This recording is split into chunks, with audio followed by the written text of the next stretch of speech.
Hello energetic बच्चों, कैसे हो आप लोग। उम्मीद करती हूँ आपकी एनर्जी टॉप पे होगी।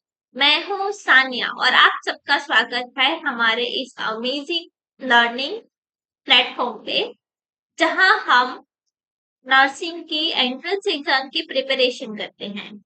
बच्चों, हमारी सीनेट की एग्जाम खत्म हो चुकी है। बच्चों, हमारी सीनेट की एग्जाम खत्म हो चुकी है, लेकिन अभी भी एम्स की एंड पैरामेडिकल की एंट्रेंस एग्जाम बाकी है। तो सीनेट में तो हमने जैसे करवाया था वैसे ही पूरे क्वेश्चंस आए हैं। तो बस आगे की एग्जाम के लिए भी हमारे साथ जुड़े रहे और हमारे चैनल को सब्सक्राइब जरूर करें। बच्चों, अगर आपको ये पूरी पीडीएफ चाहिए तो हमारे WhatsApp and Telegram group join जरूर करें। व्हाट्सएप एंड टेलीग्राम ग्रुप की लिंक आपको डिस्क्रिप्शन बॉक्स में मिल जाएगी। बच्चों, हमने एम्स का भी मॉडल पेपर स्टार्ट किया है। हमने ऑलरेडी वन पेपर कर लिया है, ये हमारा सेकंड पेपर है। तो चलो अब ये स्टार्ट करते हैं। Two resistors of 4 ohm and 6 ohm are connected in parallel. What is the equivalent resistor? Resistance. तो जब हम पैरेलल में कनेक्ट करते हैं, यहाँ पे पैरेलल लिखा गया है, पैरेलल में कन्वर्ट करते हैं तो equivalent 1/R1 plus 1/R2 will be equal to 1/R, ऐसे होगा। तो अगर हमें आर 1/R अगर हम फाइंड कर लेंगे और उसको इन्वर्स करेंगे तो 1/R1 मिल जाएगा। इसका एलसीएम ले लो या फिर क्रॉस मल्टीप्लीकेशन कर दो। एलसीएम ज्यादा इजी रहेगा। 4 और 6 का एलसीएम हो जाएगा 12, तो 3 प्लस 2/12, तो आर मिल जाएगा 12/5। इसको अगर हम कट करेंगे तो क्या मिलेगा? R will be equal to 2.4 ohm. तो आर हमारा 2.4 ओम आएगा। तो यहाँ पे ऑप्शन ए हमारा सही आंसर आ गया। What is the work done in moving the 3 coulomb charge across the potential difference 5 ohm? बच्चों देखो, वर्क डन क्या होता है? वर्क डन होता है Q into delta V। Q दिया हुआ है 3 कूलम, पोटेंशियल डिफरेंस दिया हुआ है 5 वोल्ट। दोनों दी चीजें दी हुई है तो दोनों का मल्टीप्लीकेशन कर दो तो हमें मिल जाएगा 50 जूल। तो ये हमारा वर्क डन हो गया। कितना इजी है ना। बस फॉर्मूला याद होगा तो आपको ये सारे क्वेश्चन बहुत आसानी से कर सकते हो। Which of the following is not a vector quantity? Vector quantity नहीं है, मतलब कैसी क्वांटिटी है? स्केलर क्वांटिटी ढूंढनी है। डिस्प्लेसमेंट वेक्टर क्वांटिटी है, वेलोसिटी वो भी वेक्टर क्वांटिटी है, वर्क कार्य ये स्केलर क्वांटिटी है, एक्सेलरेशन भी वेक्टर क्वांटिटी है। तो यहाँ पे आंसर आएगा वर्क। बच्चों, मैं हमेशा बताती हूँ कि work and energy theorem, work and energy के डायमेंशन भी सेम होते हैं। तो यहाँ पे वर्क स्केलर क्वांटिटी है, वो हमें पता है, तो क्या एनर्जी भी स्केलर क्वांटिटी है? आप जरा मुझे बताना, क्या वो एनर्जी वेक्टर क्वांटिटी है? देखते हैं आपको पता है या नहीं है। चलो बताओ जल्दी। A concave mirror forms a virtual image when the object is placed। देखो, कॉन्केव मिरर ना एक ही कंडीशन में वर्चुअल इमेज फॉर्म करता है, जब फोकस एंड पोल के बीच में ऑब्जेक्ट को रखा जाए एक ही कंडीशन में। ये हमारा कॉन्केव मिरर, यहाँ पे सपोज फोकस है, तो अगर यहाँ पे ऑब्जेक्ट होगा उस कंडीशन में कैसे ऐसे रेज होंगे, तो ये एक्सटेंड होके यहाँ मिरर के बाद पीछे मिलेंगे और ये वर्चुअल इमेज फॉर्म करेंगे। दूसरा रे भी ड्रॉ कर लेते हैं, तो ये यहाँ मिलेंगे। ये हमारी जो इमेज होगी एक्सटेंड करके हमें मिल रही है, तो ये हमारी इमेज होगी वो वर्चुअल होगी। और कॉन्केव मिरर एक ही कंडीशन में virtual and direct image form होते हैं, जब फोकस एंड पोल के बीच में ऑब्जेक्ट को रखा जाए। Dimensional formula for force. Dimensional formula for force. बच्चों मैं हमेशा बताती हूँ डायमेंशनल फॉर्मूला सिर्फ फोर्स एंड एनर्जी का याद रखो, बाकी सबका आसानी से बना लोगे।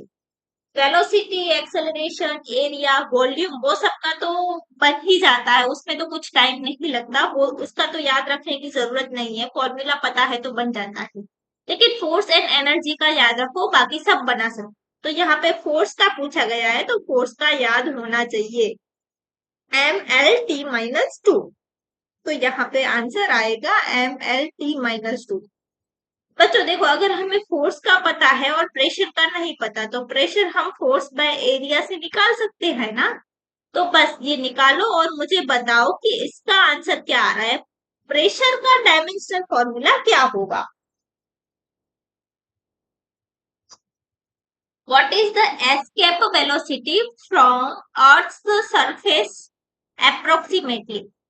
अर्थ की सरफेस से एस्केप वेलोसिटी क्या होगी।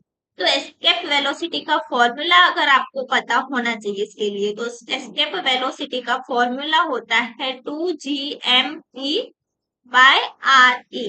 या जहाँ पे एम ई अर्थ का मास है, आर ई अर्थ की रेडियस है, जी ग्रेविटेशनल कांस्टेंट है।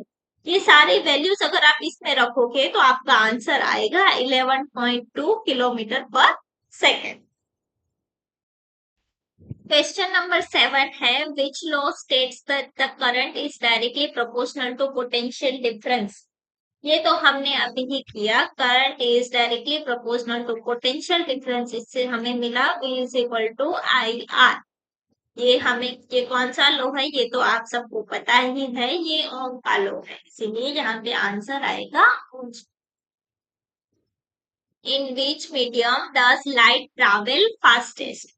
फास्टेस्ट कौन से मीडियम में ट्रैवल करती है, तो n is equal to c by v होती है, जहां पे c speed of light in vacuum है, v speed of light in medium है, जो मीडियम एंड डिफ्रेक्टिव इंडेक्स का हो।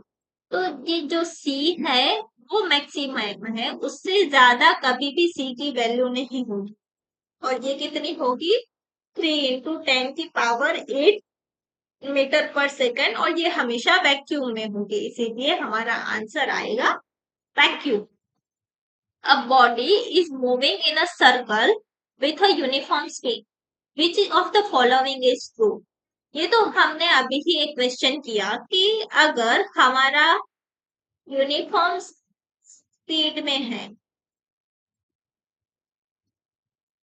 ये तो हमने अभी एक यहाँ पे क्या बोला गया है, यूनिफॉर्म स्पीड। यूनिफॉर्म स्पीड मतलब कि यूनिफॉर्म सर्कुलर मोशन हो रही है, uniform circular motion, uniform speed है, लेकिन स्पीड की डायरेक्शन हर पॉइंट पे चेंज हो रही है, तो वेलोसिटी यूनिफॉर्म नहीं होगी। वेलोसिटी यूनिफॉर्म नहीं होगी, इसीलिए यहाँ पे एक्सेलरेशन भी मिलेगा, एक्सेलरेशन भी मिलेगा, एक्सेलरेशन मिलेगा, इसकी वजह से फोर्स भी मिलेगा। और ये एक्सेलरेशन कहाँ होगा, टुवर्ड्स द सेंटर होगा।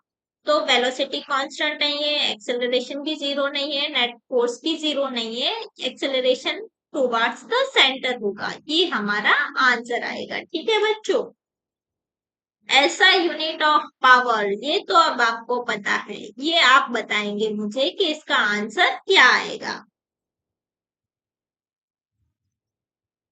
Focal length of lens is -20 centimetre, तो वो किस टाइप का लेंस होगा। देखो बच्चों, माइनस और प्लस फोकल लेंथ दो टाइप की होती है। माइनस फोकल लेंथ होती है कनकेव लेंस में, और प्लस वाली फोकल लेंथ होती है कन्वेक्स लेंस में। यहाँ पे माइनस दिया हुआ है तो यहाँ पे आएगा माइनस है, इसीलिए कनकेव आएगा। ठीक है बच्चों, potential difference if 2 ampere current is flows through the 5 ohm resistance। potential difference हमें पता है क्या होता है, आई आर, आई 2 एम्पियर है, आर 5 ओहम है, तो 2 एम्पियर इंटू 5 ओहम, यहाँ पे क्या मिल जाएगा, 10 वोल्ट मिल जाएगा, इसीलिए यहाँ पे हमारा आंसर आ गया। देखो बच्चों, अगर आपको फॉर्मूलाज पता है तो आप देख रहे हैं कि हमारे क्वेश्चन कितनी आसानी से हो जाते हैं। Which color of light bends the most while passing through the prism? अगर प्रिज्म में व्हाइट लाइट पास होती है, व्हाइट लाइट को अगर हम पास करेंगे तो हमें विबग्योर दिखेगा और ये V2R ऐसा होगा। तो सबसे ज्यादा बैंड कौन सी लाइट हुई है? Violet light. इसीलिए यहाँ पे आंसर आएगा violet. Which of the following is a scalar quantity? बच्चों हमने स्केलर वेक्टर क्वांटिटी वाले बहुत सारे क्वेश्चंस कर दिए हैं, तो इसका आंसर आप मुझे कमेंट में बताएं कि इसका आंसर क्या आएगा। अब ये आपको आता होगा। ऐसा यूनिट ऑफ इलेक्ट्रिक फील्ड। अब इलेक्ट्रिक फील्ड के मेरे पास दो फॉर्मूलाज है। एक है electric field F by Q होता है। इसको अगर मैं यूनिट लिखूं तो न्यूटन पर कूलम होता है, लेकिन ये यूनिट तो यहाँ पे नहीं है ऑप्शन में। कोई बात नहीं, हमें दूसरा फॉर्मूला भी पता है। इलेक्ट्रिक फील्ड दूसरा एक फॉर्मूला में आता है, voltage is equal to E D. तो जहां से हम इलेक्ट्रिक फील्ड लिखेंगे तो V बाय डी मिलेगा। यूनिट क्या हो जाएगा? V का वोल्ट और D का मीटर। वोल्ट पर मीटर ये रहा ऑप्शन में। तो देखो बच्चों, अगर एक से आपका आंसर नहीं आए तो निराश होने की बात नहीं है। आप दूसरा ट्राई करो तो आपका आंसर जरूर आ जाएगा। In transformer if the number of turns in secondary coil is greater than primary, secondary coil में टर्न्स ज्यादा है, इसका मतलब हम वोल्टेज इंक्रीज करना चाहते हैं, वोल्टेज लेवल बढ़ाना चाहते हैं। वोल्टेज लेवल कब बढ़ेगा? जब स्टेप अप ट्रांसफॉर्मर होगा। तो स्टेप अप ट्रांसफॉर्मर में सेकेंडरी कॉइल में ज्यादा टर्न्स होते हैं, तो यहाँ पे आंसर आ जाएगा step up. Which physical quantity remains unchanged in circular motion? Circular, अभी ही हमने एक सर्कुलर मोशन में वाला किया, उसमें था कि यूनिफॉर्म स्पीड है। तो नीचे में से कौन सा आंसर सही होगा वो हमें देखना था। यूनिफॉर्म स्पीड मतलब सर्कुलर मोशन। ये सर्कुलर मोशन में अगर यूनिफॉर्म स्पीड है मतलब यूनिफॉर्म सर्कुलर मोशन हो रही है। यहाँ पे कौन सी क्वांटिटी अनचेंज रहेगी? कौन सी क्वांटिटी अनचेंज रहेगी? मतलब कि स्पीड अनचेंज रहेगी, ठीक है। इसीलिए यहाँ पे आंसर आएगा स्पीड। हमारा क्वेश्चन नंबर 18 है, एसी की फ्रीक्वेंसी अगर 50 हर्ट्ज है तो टाइम पीरियड क्या? फ्रीक्वेंसी एंड टाइम पीरियड का रिलेशन पता है हमें। F is equal to 1/T है, तो T इज इक्वल टू क्या हो जाएगा? 1/F। F 1/50 हर्ट्ज रख देंगे, तो यहाँ पे अगर हम इसको सॉल्व करेंगे तो हमारा आंसर आएगा 0.02 और टाइम पीरियड का यूनिट होता है सेकेंड। तो यहाँ पे 0.02 सेकेंड हमारा आंसर आ जाए। Which one is of the following is the unit of pressure? देखो बच्चों, ये तो हमने बहुत बात किया है। यूनिट ऑफ प्रेशर क्या होता है? पास्कल। ये हमें पता है, इसीलिए यहाँ पे आंसर आएगा पास्कल। अगर हम वॉट की बात करें तो वॉट पावर का यूनिट है, ओम रेजिस्टेंस का यूनिट है, एंड वोल्ट है वो वोल्टेज का यूनिट है, पोटेंशियल डिफरेंस का यूनिट है, ठीक है। Which law states that the magnetic field is produced by the electric current? ये कौन सा लॉ हमारा है? तो ये है हमारा एम्पियर्स लॉ। कौन सा है? Ampere's law. Ampere circuital law है, जिसमें V dot D L will be equal to mu naught into I enclosed होगा। क्या होगा? Mu naught into I enclosed. अगर कोई एक ऐसा हमने लूप ले लिया जहां में जो कोई करंट, जिसके अंदर कोई करंट नहीं है, तो हमें मैग्नेटिक फील्ड नहीं मिलेगा। अब moving charge produces magnetic field, electric field, both या नन, ये हमें बताना। तो देखो बच्चों, जब भी चार्ज स्टेशनरी है मतलब वेलोसिटी जीरो है, तो वो सिर्फ इलेक्ट्रिक फील्ड प्रोड्यूस करता है, ओनली इलेक्ट्रिक फील्ड। अगर वेलोसिटी कांस्टेंट है, क्या है? वेलोसिटी कांस्टेंट है, तो वो इलेक्ट्रिक फील्ड के साथ साथ मैग्नेटिक फील्ड की भी प्रोड्यूस करता है। लेकिन अगर वेलोसिटी कांस्टेंट नहीं है और एक्सेलरेटेड मोशन है, कैसी मोशन है? एक्सेलरेटेड मोशन, उसमें इलेक्ट्रिक फील्ड के साथ साथ मैग्नेटिक फील्ड और उसके साथ साथ ईएम वेव्स प्रोड्यूस करेगा। कैसे वेव्स प्रोड्यूस करेगा?